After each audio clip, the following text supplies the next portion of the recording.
Welcome to the Committee of the Whole meeting. We've got a short agenda today, as you can see, and we're going to start with a disclosure of pecuniary interest under the Municipal Conflict of Interest Act. I'm looking to Councillor if there's any conflict on the agenda. Seeing none, we'll move to Section 3. I feel like there's an echo in the room. You're live. So we have no presentations under Section 3, but we're going to need a confirmation of agenda under 4.1, and the recommendation is that the Council of the Township of Centre Wellington confirm the agenda for the meeting held September 23rd, 2019. And I have a mover, Councillor Dunsmore, seconded by Councillor McCrae. All in favor? And that carries. We have confirmation of the minutes. We've got 3 sets of minutes there. We can see from April 15th, July 22nd, and September 9. And I believe the April 15th was a set of minutes we had not previously approved. So we've put those in if you're wondering why they're a little behind. We have a recommendation that the minutes of the Committee of the Whole meetings held April 15th, July 22nd, and September 9, 2019 be adopted as circulated. Can a mover? Is Councillor Foster, seconded by Councillor Dunsmore. All in favor? And that's carried. Good. Now we have under 6.1, we have a presentation from Netflash, Andrew Tadros, Netflash Internet Solutions, and who's going to give that presentation? Andrew, you are? Welcome.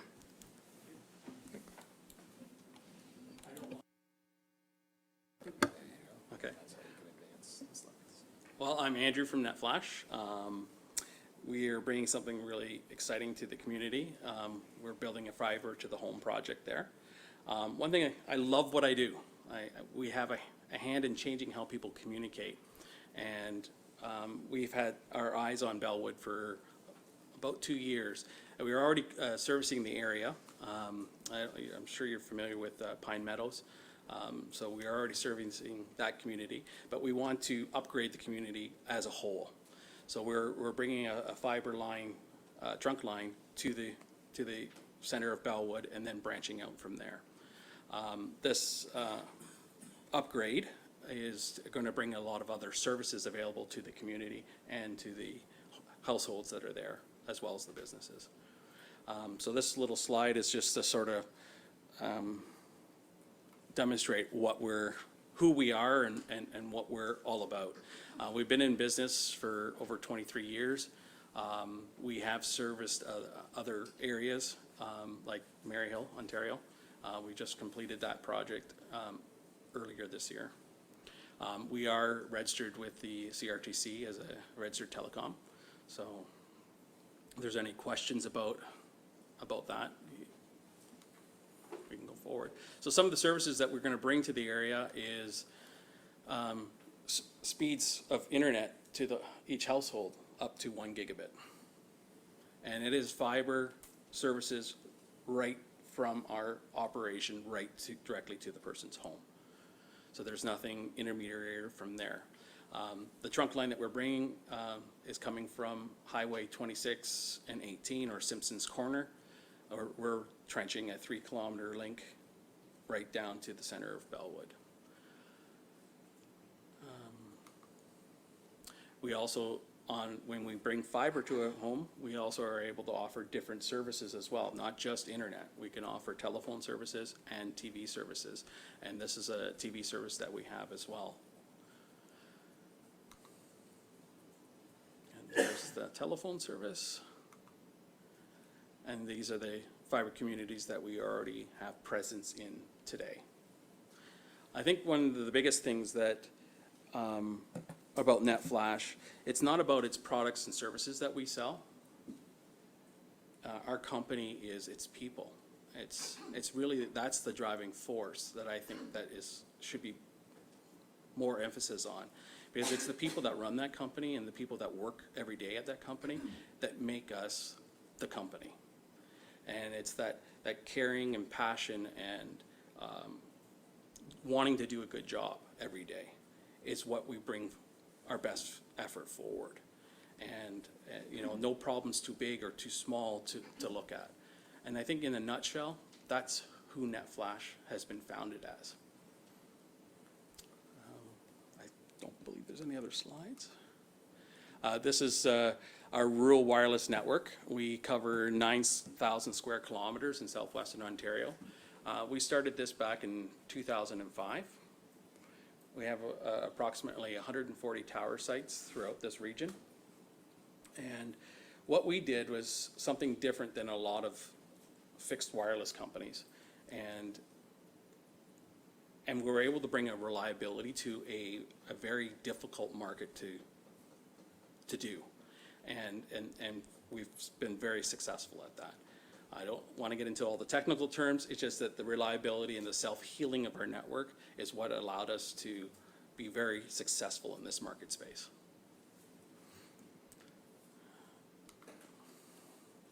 Now, some of the benefits to Belwood is the number of properties that we're going to be servicing, the economic development that it's going to bring to the community. Every community that we've brought fiber to, we've seen businesses grow or attract more business. We've also seen property values increase, and the community as a whole are communicating differently and having services that allows them to run their business or get information that they would otherwise have a difficult time getting. So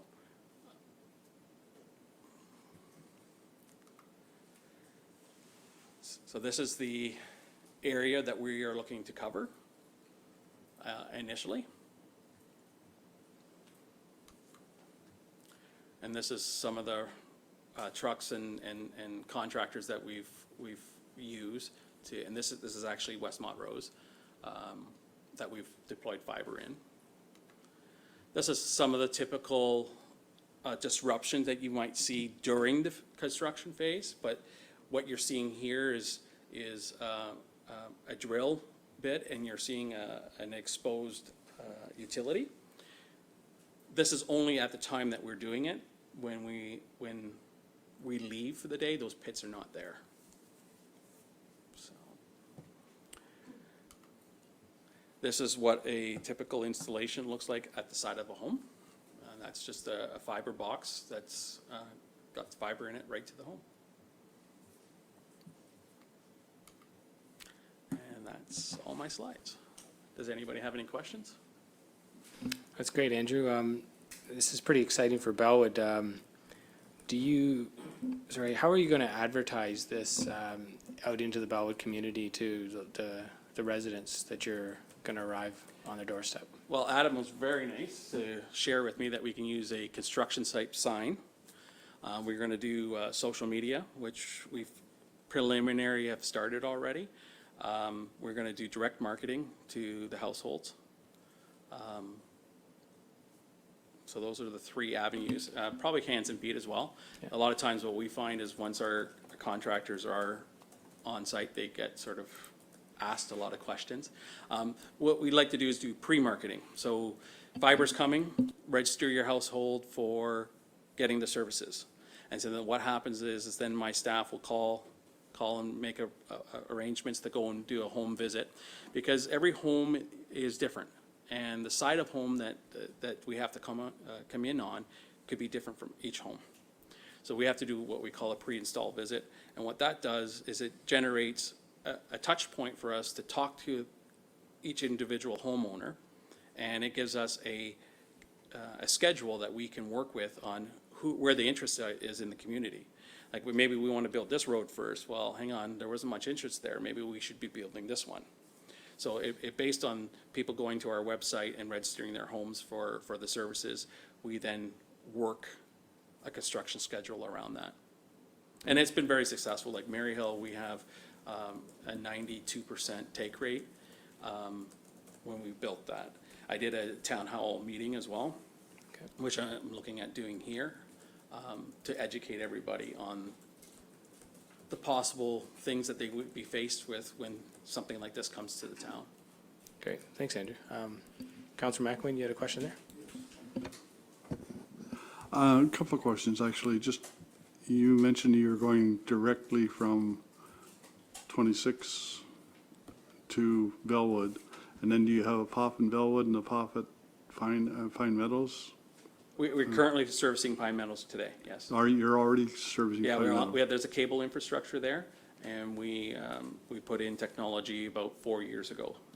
So fiber technology at Pine Meadows today? It's cable technology, so, similar to, I hate to say, the Red Company, that offers it in metropolitan areas. They use, a system called DOCSIS, which is similar to giving you fiber speeds over copper. Since the copper infrastructure was already there, already brought to the homes, it just made sense for us to do upgrades in the existing infrastructure to be able to support data services. Continue, follow? Just say, are you getting 1 gigabyte over copper? You can do that on DOCSIS, that is capable. We have, when we do that upgrade after our fiber is in, we will see what speeds we'll be able to deliver there. But definitely will be well over the 50 meg service that, Okay. some of the requirements that have been put out by other. I also had a question about your fixed wireless. You said it was the fastest in southwestern Ontario. What technology are you using? What speeds are you getting? So we can do up to about a gigabit over fixed wireless. 1 gig over fixed wireless? Yes. And what technology is that? It's air fiber. It's fiber? It's called air fiber. Okay, I get, because LTE seems to be the kind of the So leading technology in wireless at the moment, so I'm just curious how, and it doesn't get 1 gigabyte, so there's two aspects to wireless communications. There is the LTE, as you say, that is usually a broadcast point on the tower that goes to individual cell phones, tablets, and other devices. That is what we call point to multipoint. So you're not going to get the speeds like that over that technology. The reason why we're able to do it is because I'm talking about backbone. I'm talking in between site A and site B. So if I go from tower A to tower B, so for example, when we bring our circuit down to Belwood, I have a tower already in Belwood that's already servicing customers. I'm going to upgrade that tower, and then I'm going to do an initial fixed point wireless over to Highland Pines.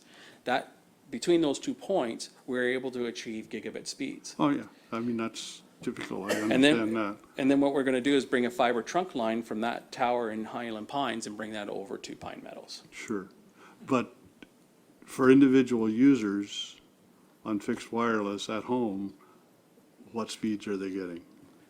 The maximum that we are allowing on our network is 30 megabits. Okay, thank you. Thanks, Andrew. And that, for Belwood, that's pretty fast, so. And we're doing that today. Actually, we offer what we call our Burst 30 services on our fixed wireless right now today. Okay, good. Any other questions from council? Councilor McCray? Thank you. I guess the question I have is, you say fiber is starting at $70 a month. That seems pretty steep for a lot of people. Do you have lower prices than that? Unfortunately, no. Internet is changing, internet communication is changing. People are using internet in a lot different ways. So speeds and how they're using the services are changing the costs in behind the scenes. So for example, a lot of people are streaming, and they're streaming their TV services. They're using, and so that's putting a more demand on the system. So an entry price of $70 is what we're starting with in this case. And you look at the infrastructure that we're putting in place in the community. That's I want to stay in business, right? And to do that, I have to start at a price point that makes sense. So, Good. Follow-up? Yes, thank you. So, for example, after the infrastructure is in place, is there anything that prevents anyone from, say, signing up with Bell, Fibre or something and being able to negotiate, I guess, through Bell to use your line services, or is everyone just sort of forced to have to go with Netflash? They're not forced to have to go with Netflash, but there is no, because I'm an independent company, there is no, I can get Fibre. Fibre is a separate network. It's a separate telecommunications company, just like Red is. And they have their own system, and it's separate. So there's nothing stopping them from going to something else if someone else wants to build in that area as well, right? So we look at it, we're excited about it because the area has been underserviced for many years, and we're putting some capital towards the community to build this out. To give you an example, the cost per home is somewhere in between $3,000 and $4,000 to bring services to each homeowner. So, Yep, thanks. Other councillors, questions? We're good? Good, then we have, thanks, Andrew. all right, thank you.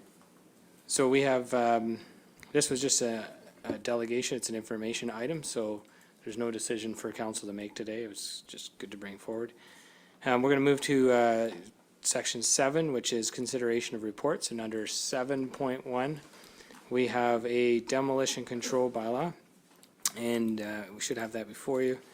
There's a recommendation there that the council of the Township of Center Wellington approve the issuance of a demolition permit to demolish a single detached dwelling located at 305 South Street, and this is the Township of former Nichol, and we have Randy here to make a presentation. Thanks, Randy. Thank you, Mr. Acting Mayor and members of council. Before you today is a demolition control report. The owners of the property at 305 South Street, that's in the former Township of Nichol, technically, but Elora for the most part. They would like to demolish an existing one-story, 1,084 square foot single detached dwelling, including the foundation. And the purpose is to build a new house on the property. It was built in 1965, and it's not recorded in the Township of Center Wellington Municipal Heritage Register, and it's not designated under Part 4 of the Ontario Heritage Act. And I would be pleased to answer any questions you may have. Thanks, Randy. Any questions from council in regards to this matter? Seeing none, thank you, Randy. I'll read the recommendation is that the Council of the Township of Center Wellington approves the issuance of a demolition permit to demolish the single detached dwelling located at 305 South Street, former Township of Nichol, and I have a mover, Councillor Dunsmore, second by Councillor McCrae, and all in favor, and that carries. Thanks, Randy. Thank you. And then we have the information items under section 8 is also where we'll see that 8.1 in regards to the Belwood Fibre to the home for information. Any questions from council in regards to the information items before us? Councillor McEwen? Thanks. I have a question, I guess, for Carrie. Council approved a new employee this year in Devlin, and he was going to be hired on a flex working hours type of thing so he could do the evening meetings and avoid any overtime. But I see either you or, well, I haven't seen Devlin doing those minutes yet, so I'm just curious why. Through you, Devlin has been attending most of the advisory committee meetings with our summer schedule. I've taken some, and he's taken some. He's also done some committee work. There's been less meetings over the course of the summer, so you maybe haven't actually seen him, but as we ramp up the balance of this year, you'll definitely see him. Lisa and I will pretty much do council and committee, but he has done most of the advisory committees over the summer. However, some of them have been canceled. So we haven't had the same volume that we've. Oh, and yes, Lisa's just reminded me that there is a learning curve. We've sort of eased him in a little bit as well, but as we ramp up in September, he will be doing all the advisory committees, subject to vacation schedule, of course. just follow up, he is on a flex schedule then? Yes, yes, Okay. he is. That's- He may not take that time immediately. He may bank it and then take it later in the year. Okay. It depends on the schedule, his work schedule. It may not be convenient for him to miss the next morning or something, but it will be used up. Okay, thank you. Good, thanks. Councillor McElwain, is there any other questions from council? And any information items? Oh, Councillor McElwain? Just noticed the tracking list is also under information items, and I do have a question about the tracking list. In February, there was a notice of motion deferred, and we were going to get a report back. There's no date of when that is anticipated yet, and I'm just curious, I guess, Brett, where that stands, because once again, without an opportunity to participate in development review committees, there's an awful lot of information that we don't get. Well, we are about to roll out with the CAO's report this month, a new method of notice of information that you get on planning applications. We're doing something similar to the mapping stuff that we've done with the budget. That seemed to be well received. So you've created a little bit of web app, and you'll get a link with the CAO's report this month that you can go in and click on where all the applications are, and then look at some of the information that goes along with that. So we're going to roll that out this month. Okay, maybe we should update the sheet then with a date to indicate that. Thanks, Councillor McElwain, and thanks, Brett. Other questions? Councillor McCray? Thank you. Just referring to the tracking list, in terms of the parking implementation plan, do we have an assigned department and a sort of anticipated date when we can expect more information on that? Colin, you want to address that? Thanks for the question. So it's a collaboration among the CAO, Clerk's Department, and Infrastructure. And so we are cognizant that there will be budget ramifications for the enforcement side of it, as well as updating the bylaw, and also, of course, installing the signage too. So staff are looking to bring that back as a full package to council with operating budget implications for 2020, as well as kind of an implementation plan to make it happen. Thanks, Colin. Any other questions from council? Councillor McElwain? Thanks, Dave. Just as a follow-up to that question, actually, given that this is delayed into next year's budget, is there any consideration being given to alternatives to the 3-hour parking, like meters? Because that was kind of, when we talked about it originally, meters were going to take too long, and so we were looking at the 3-hour parking, but perhaps, given the delays, maybe meters should still be reconsidered? Through Councillor Van Leeuwen. So it's we're still not looking at meters. I think the direction from council through the Transportation Master Plan report that there was a recommendation related to the timed parking. There was no reference to meters, so staff are proceeding with the full implementation, bringing that forward to council for the, I think it was the 3 or 4 hour, I think it was 3 hours where we landed timed parking with the kind of the 15-minute drop-off zones. And then we also have had some discussion with the BIA, kind of where those would be located. And of course, the extents of the timed parking zones in the downtowns. So right now we are focused on the timed kind of time limit zones. Thanks, Colin. Other questions about the tracking sheet or information items? No?